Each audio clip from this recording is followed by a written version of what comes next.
For the Estonians, tere hommikust, good morning. For Russian-Ukrainian speakers, dobro ranku, dobro utro. And I understand, just to see who is here, how many people here live in Estonia? Okay, obviously the majority, but some I understand are, do we have some guests from Latvia? A handful. Lithuania? Fewer. Do we have anyone from outside the Baltics besides JJ? We do. You are from where? Germany. Okay, and hand over there. Belfast. Okay, well, welcome you all. I'd like to thank the Integration Foundation for bringing us all together for the next 2 days to talk about cohesive societies and cultural diversities, and for the speakers, our Baltic colleagues on the first panel. Thank you to the Foundation for asking the U.S. Embassy to be supporting of the proceedings, and for inviting a very articulate American, J.J. Green, who will provide a U.S. perspective on cultural diversity, conflicts, migration, and peace following my brief welcoming remarks. As an American, I can say integration is not an easy process nor a self-contained one. Our country's motto is, in Latin, e pluribus unum, out of many one. And that's an aspiration. Our Constitution was, in the preamble, was written in 1789, talking about a pursuit of a more perfect union. So we have had aspirations for hundreds of years.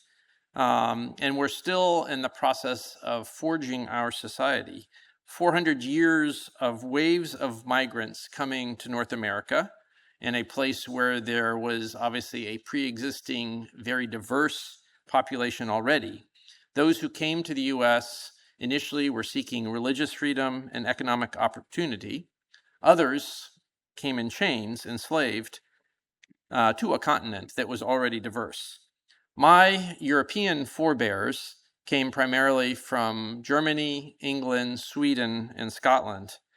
They oftentimes lived in North America in ethnic, linguistic enclaves without immediate assimilation.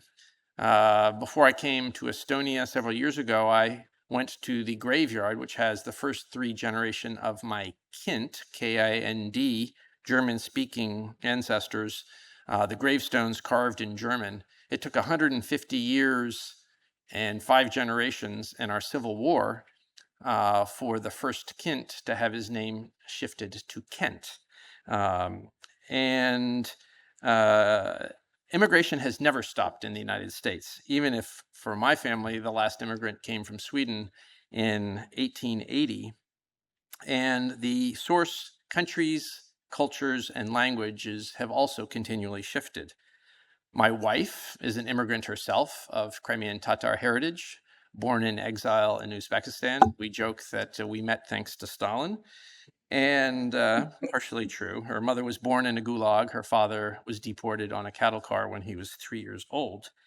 She's a school teacher with a certification in English as a second language, because for us, the school systems for hundreds of years have really been the place where children were exposed to English, even if their home language was not.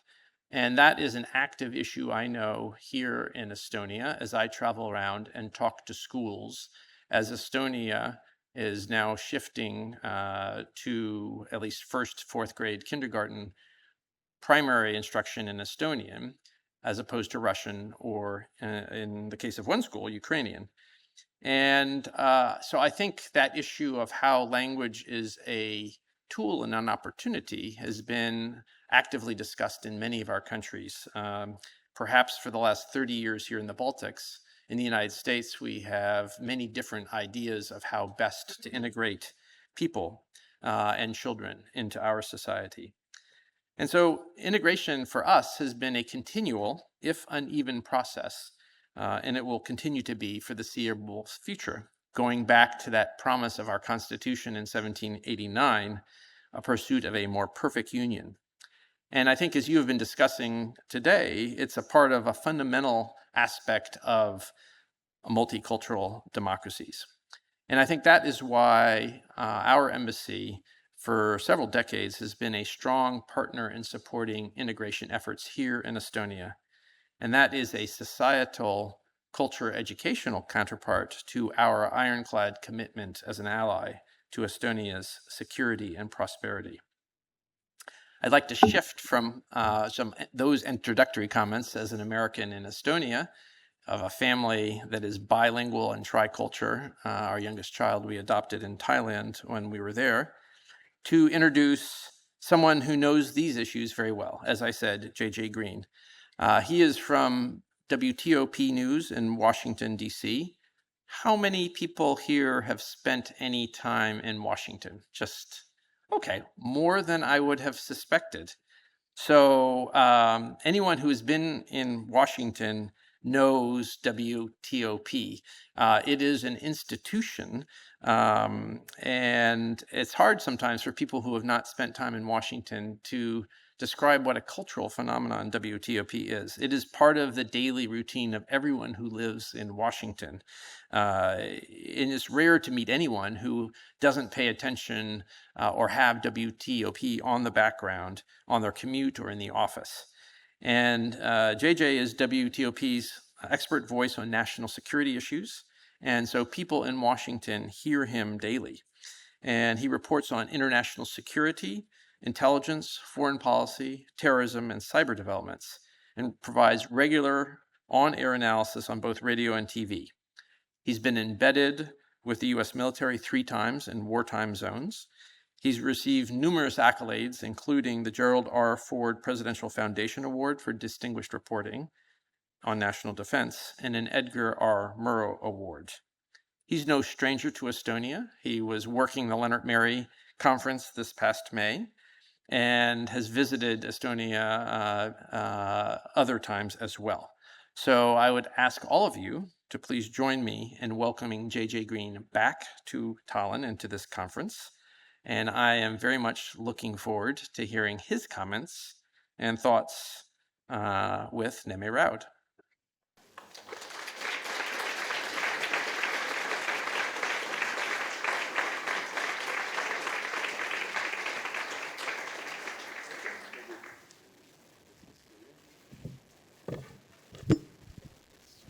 Thank you very much for kind remarks, Mr. Ambassador. And I'm really happy to have here JJ, as you wanted to me introduce you.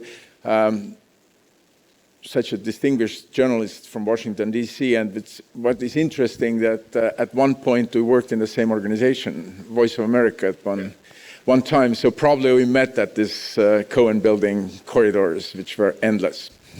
But we'll talk about integration. And when I think of America, I always remember the first time when I moved to Washington, D.C. in 1992 from Canada. In Canada, the slogan was multiculturalism. When I came to America, there was America. You become American. Yeah. Everybody was talking about melting pot. Yeah. Now, in the decades afterwards, the things have changed somewhat, and there is a talk about diversity more and different groups. Now with Trump coming to the White House, some Americans say that we want back this America that slipped away from us in those decades when the diversity was one of the key words, that we want this early America where American was the key word. We want this back. Yeah. So what is your America? Right. Thank you. First, it's such a pleasure to be up here with you, Neeme, and we missed each other at the Voice of America by a couple of years because I was there from 98 to 2004, and he was there, I think, from... I was in New York, a correspondent for Voice of America, but I was in 92, 94 in Washington. Right. So we kind of missed each other, but I don't believe in coincidences. Neither.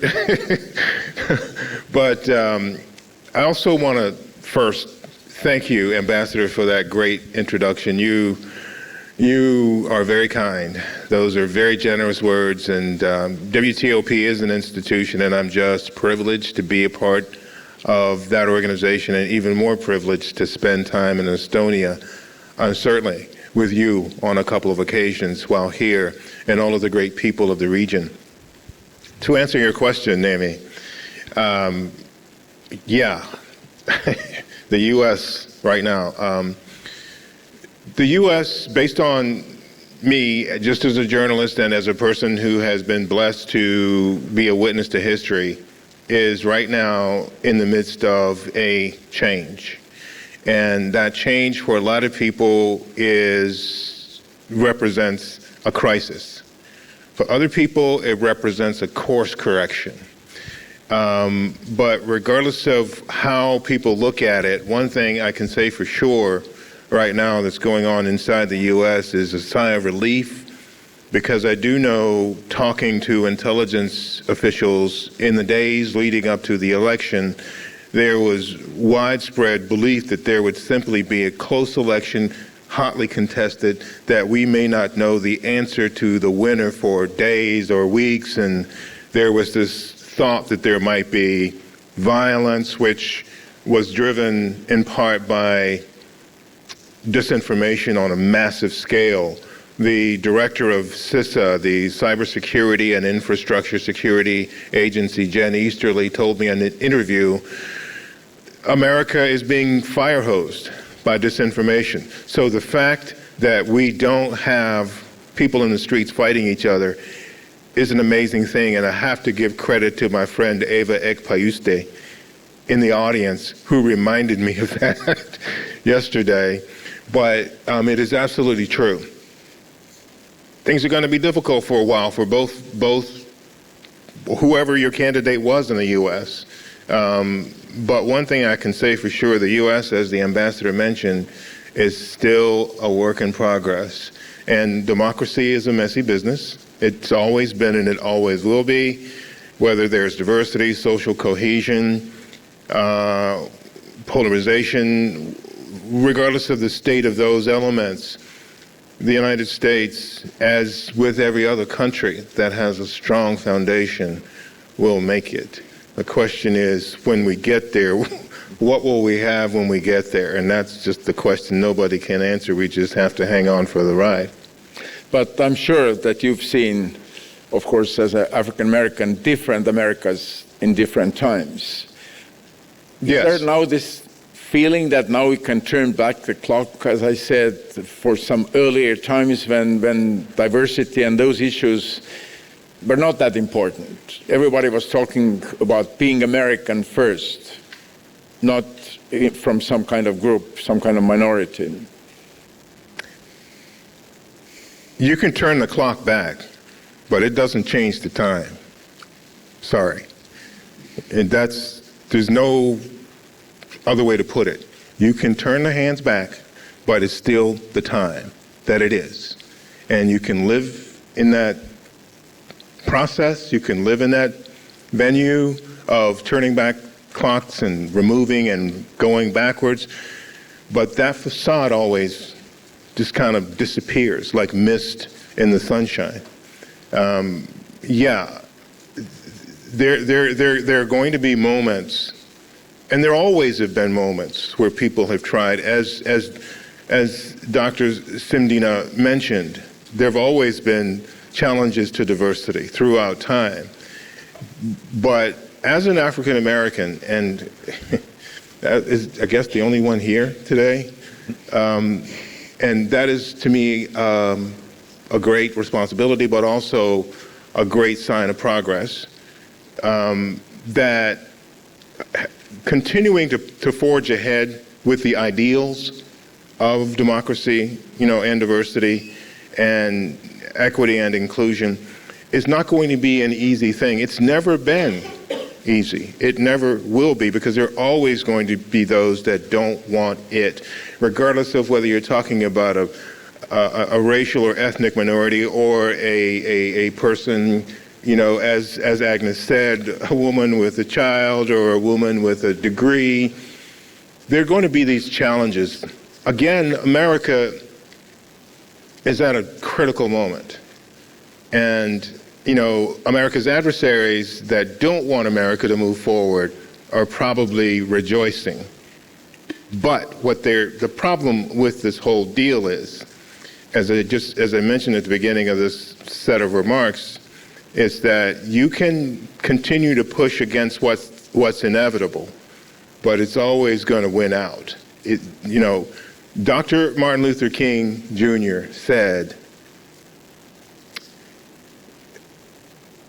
"The moral arc of the universe is long, but it bends towards justice." It always does. It will always do that. And it may be hard, it may be difficult, and there will be casualties in the process, but he said, "I may not get there with you, but we will get there. And as a world, we will get there eventually. But it's going to be hard, it's going to be tough, especially considering the way that disinformation impacts everything now. Disinformation on AI, if you will. But we will get there." One of the most powerful moments during my years as correspondent in the United States was when President Obama won elections. I was reporting from Times Square, New York, and people were crying. People were absolutely saying that they feel the change. They feel that the history has changed, that really African-American person could be a president. They can say to their kids that this is possible. So how much that made a difference that there was a president who was African-American, and how inclusive is America today after his years? Did that make a change that the White House resident was not white? Well, from your perspective. He was white. Half. Yes. But he identified himself more than African American. I know, but that's the thing. We all have... What meaning he was white? Because his mother? His mother. Yeah. All right? And you spend time in the sun. A lot of people that spend time in the sun with fair skin get brown. Okay. All right? People with dark skin, if you don't get enough sun, sometimes you lighten a little bit. I'm not trying to be funny here. I'm just trying to make a point here. I hope I can do this accurately without making a fool of myself, which I've done on... So the black community didn't see him as a black? No. Seriously, though, he's totally black. I mean, and everybody saw that and, his identification. But the point that I'm making is he was a president for everybody. And he did not seek to be a president for black people and black people only. He sought to be the 44th. And frankly, he killed it. He rocked it. He really did. And not only one term, but two. And he, if I remember correctly, not very far into his first term, got the Nobel Prize for a number of things that he accomplished, but also because of his promise. Am I correct? I think that's correct. I remember I did the story. He was kind of surprised himself. Right. He got the Nobel Prize, I think, 2 months or 3 months after he was elected. Right. So to answer your question, everyone was extremely proud, but what we were looking at the time and what we still continue to look at is the promise of America. No matter who the president is, whether it's, who he is or who she is, and there will be, I promise you, there will be a she one day. But regardless of who it is, this person has a tremendous responsibility. And if you don't carry that responsibility with the decorum, if you don't carry that responsibility with the work ethic, with the interest, with the respect, and I guess most of all, with the reverence that it carries, then you lose everything. We lose everything as Americans. And so our new president has a heavy responsibility. The president we have now has had a heavy one. Everyone throughout history has had a heavy responsibility. Today's times are different now. And that is, as I mentioned to you earlier, the impact of disinformation. And I just want to chat very quickly about how that connects with this, polarization, immigration, and a whole bit. I mentioned that Jen Easterly, from the director of CIS, said that the U.S. is being fire-hosed with disinformation. I'm going to talk a little bit about this later in the week, and I'm not going to give it all away at this moment, but to me, the way that disinformation works, it has to be approached from a preventative point of view, not a reactive point of view. And that preventative point of view starts with babies. It starts, from my view, with the 3-year-old. We'll talk about that a little bit later. People my age and older, it's a little bit difficult for us because there are people in the previous election that defied the odds and voted a certain way because of, there's no two ways to put it, because of disinformation in part, because of stuff that wasn't factual, that a lot of people believed, I believe, and that things, they were impressed by things and elements that maybe they didn't understand. So I'm going to give you this analogy of the water glass. The water glass drops on a hard surface, it shatters. What you see immediately is a pile of glass right at the point of impact. But there are these shatter waves from the glass. Further out from the center, the epicenter of the drop in the break, there's more glass. Further out, there's more glass. Even more glass, even further out. So much so that really far away from where the glass dropped. And I challenge anybody in here to tell me that you've ever dropped a glass, broken it, and didn't find a piece of glass, sometimes in the next room, or just under the couch, or somewhere you didn't see it and you maybe stepped on it or impacted it.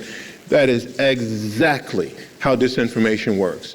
You can see what happens with disinformation right up close to it, and you may have some understanding of it, and you may know how to react to it. But what you don't see, what you don't know, is dangerous. And what you don't understand is dangerous. And there are people in this election who, as I've been told through many of the sources that I've interviewed in my reporting, that simply didn't understand some of the issues because they were confused, they were muddled because of the impact of disinformation. Because they were so far removed from what it was. Their information sources didn't include sources that explained what it was and how it came to be and where it came from. And it also kind of commingled with their own thought processes, their own information bubble. So it played a huge role. And so I'm not saying it played a huge role in the election of one candidate or the loss of another candidate. I'm simply saying what the authorities said. It played a huge role in the election, disinformation, and people voted in part because of it. When we talk about this kind of disinformation, we're not talking about Russia or China sending information. We're talking about some kind of disinformation that people grew up with. Well, some of it is, yes, that, but a large part of what the intelligence officials were talking about did come from Russia. It did come from China. It did come from North Korea, Iran. But one of the things that's most interesting is this conversation I have with a very smart guy. His name is Brett Schaefer from the Alliance for Securing Democracy with the German Marshall Fund. And he said the way the disinformation platform works now is that everybody is equal that engages, because you can use the same tools as one guy or 100,000 guys to do the work. And with AI involved in the process, it can exponentially multiply your outcome. Example, the day after the Ukrainian supplemental was passed in the US, the phone lines of Congresspeople lit up. Democrats and Republicans, with lots of angry people. And I happened to get access to a couple of those phone calls that were left, and did some forensic analysis on these phone calls and discovered that one of them was a woman that called, the other person was a man. The woman was from North Carolina. The man was from Kentucky, ostensibly. The representative that they were calling was and they were yelling at this representative, was from Virginia. They were telling this representative they were his constituent, but they were not. So what we found out through some extra research was this person in North Carolina and actually knew the guy in Kentucky. So how do they know each other? What we learned later is that there is a program called Doppelganger 2.0. Many of you in this room, and by the way, folks here in this region are no strangers to disinformation. You are the experts on how to fight it. I know that from talking to you and from engaging for a long time. But the point that I'm making is this Doppelganger 2.0 exercise reached people. It basically recruited people, put people together, gave them talking points, the very same similar talking points that they engaged in with this particular congressperson that gave them away. And by the way, this woman's voice turns out to be, she was the voice on the voicemail of the man who was in Kentucky, right? So they knew each other. The man and some of his forensics turned up on her telephone forensics, so her metadata. So the point that I'm kind of get at here, and I hope I haven't lost you on this, is that this disinformation process today, it has a very, very wide reach, and it has a lot of different ways that a lot of different people and organizations can use it.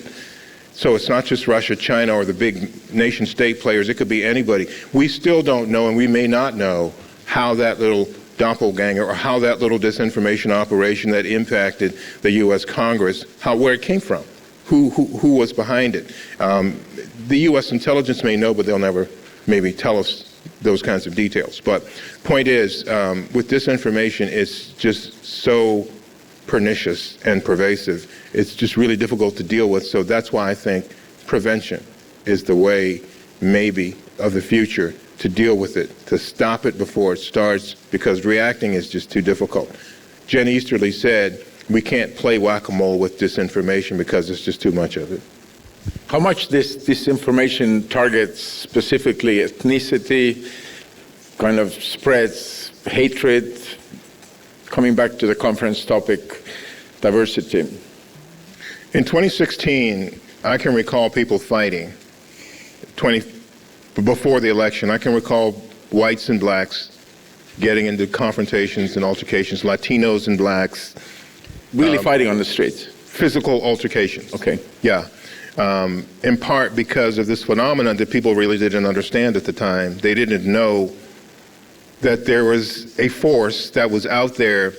And the way this doppelganger, the first iteration of it worked, I understood, they actually chose both sides. They had operations where they would push favorably towards both sides, and just to get them to embrace them. And then somewhere along the way, when they felt it was convenient or something they wanted to do, what they would do is to switch sides and kind of pit the two against each other. And people actually thought what they were seeing on their Facebook page was a friend or some person that they knew, when in reality it was a troll. And in reality it was a person that was working this whole disinformation platform to make them angry. And there were people actually shooting at each other. This time around, there was so much of it, and people were so busy. But I also think people were a lot smarter. They recognized, they knew that it was out there. They also knew, too, that they had to be sensible, I guess, and this is just a guesstimation, about how they interacted and engaged, because a lot of people have gone to jail and prison because of assaults on other people, namely January 6th, because they were misled, they misunderstood things, they decided that they wanted to take the law into their own hands. So people were, I think, a lot calmer this time when it came to disinformation, but it was still there. It was still huge. I just think people were a bit more educated about it, but maybe not educated enough. But how to fight this in multi-ethnic society like United States? Well, this is probably a question for somebody who actually is a bit higher. But you've been asking those questions, I'm sure, in your radio shows. Yeah, well, I don't always get answers. But what's the answer you can give us based on the answers you've gotten? Okay, I'm trying to beat around the bush, but you're not going to let me out of this, so I'm going to do it. So, first and foremost, there are people who are a lot smarter than I, who, like Agnes and Dinus, who spend time and money on degrees and and other things to know these things. So, as I said before, just as a journalist who's privileged and blessed to be a witness to history, I've learned a few things. I honestly do think it starts with literacy. And it starts with literacy at a young age, very young age. And I'm not saying that we're lost as older people right now, but we have way too many more things to do on our plates that we absolutely have to do. And sometimes it's harder for people who've been in situations like we, who are grown up and everything, to manage something like that. Starting with children, the way that children around the world were given computers when they were in preschool or first grade or whatever, to learn that world, to learn how to navigate those things is, to me, based on what I've learned from people I've spoken to, the best way to approach this, because they have the best minds at that time. They're some people call them the little sponges. They're flexible, they're open, they're not biased, and they're not afraid. People are not born with the spirit of fear. It's something that we acquire in life because of experiences often. Children are fearless, and I'm sure you all know this who have them or interact with them. They just don't understand, and in many ways don't care about things that are dangerous.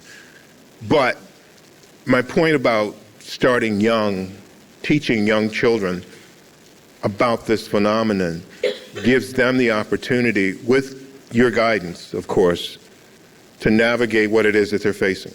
Because starting early with this process, however you choose to teach them about it, gives them a head start, gives them the opportunity to learn about this before they encounter it in a nasty or a bad way.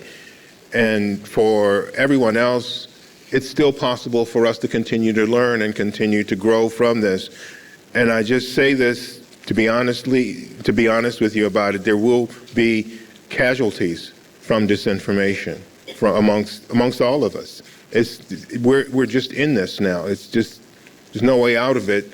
As Director Easterly said, you can't play whack-a-mole like that and win. So it really is about literacy, starting at an early age and continuing to engage continuously on that until many years down the road, long after I'm gone, it's done. But in a situation when we read that there will be mass deportations from the United States soon, that Latinos will be targeted illegally, those especially who are illegally in the United States, this all stokes this hatred among nationalities, races. Well, that's not disinformation at all. That's just fact. Yeah. So how to deal with this disinformation picture and the facts on the ground and still stay on the road of diversity? It's important for people to know that, as I mentioned from the very top, we're in a period of change. Some people view this, as I mentioned, as a crisis, and rightfully so. But there are others who view this as a course correction. And obviously, as a journalist, I'm trying to play this in the middle because I have to be objective about this. But the truth of the matter is, there's a lot of discussion about how can you do this? How can you pull it off? Mass deportations anywhere is a hard thing. And not just difficult to do, but hard on people, difficult on families. But it's early. We have to wait and see what the plan is from this new president.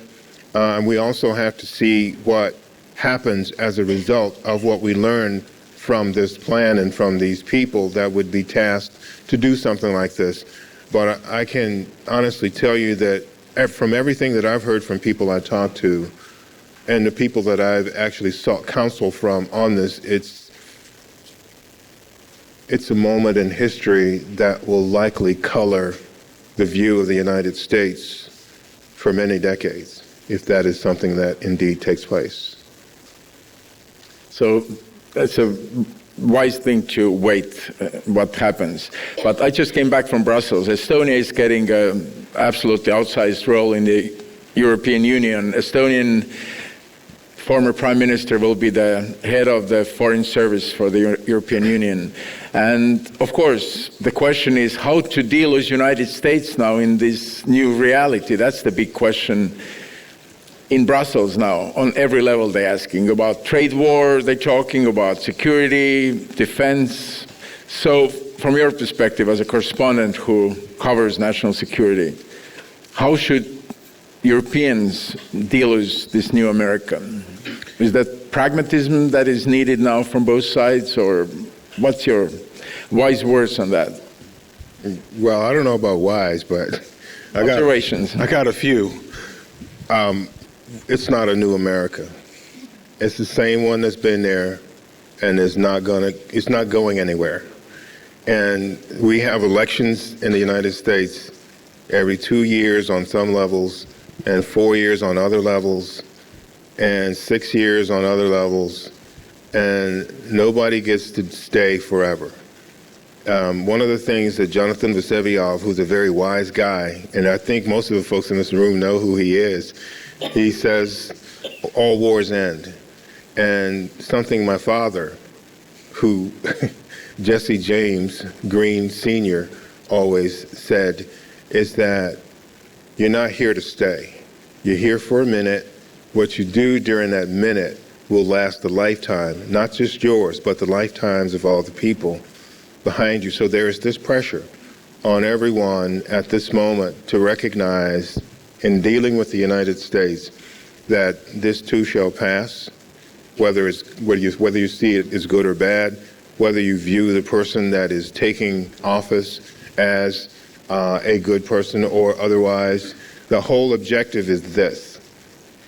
Time continues to move, and you can hear it, tick, tick, tick, tick, tick, tick. Wherever you are from, that clock is continuing to move. And each day, each week, each month, we as human beings need to be busy, because there's lots of stuff we need to do for these people, not just in the United States, but here in this region. People in Africa, people in the Middle East, people in Asia, all over the world that need help. And we, as Americans, my view is this: we can't be stuck arguing and bickering with our allies. We need to relate and connect and do what we need to do with our allies, and so we can tackle the problem. So now, how do the allies, how do they address this? My suggestion, and again, this is just one humble journalist suggestion, is don't give up on us. Even if you think things are bad, don't give up, because things have been bad before for the world, and there have been dark times before, and certainly in this region. In fact, when I walk around the streets of Estonia, I still see those drab-looking gray buildings. And I remember the first time I was here, I asked the question, is that what I think it is? And they said, yes, it is. This is left over from the Soviet era. Again, there are those who want to turn that clock back. There are those who want to do that in many different ways, to destroy the relationship that the U.S. and the Allies have built and strengthened for so many years.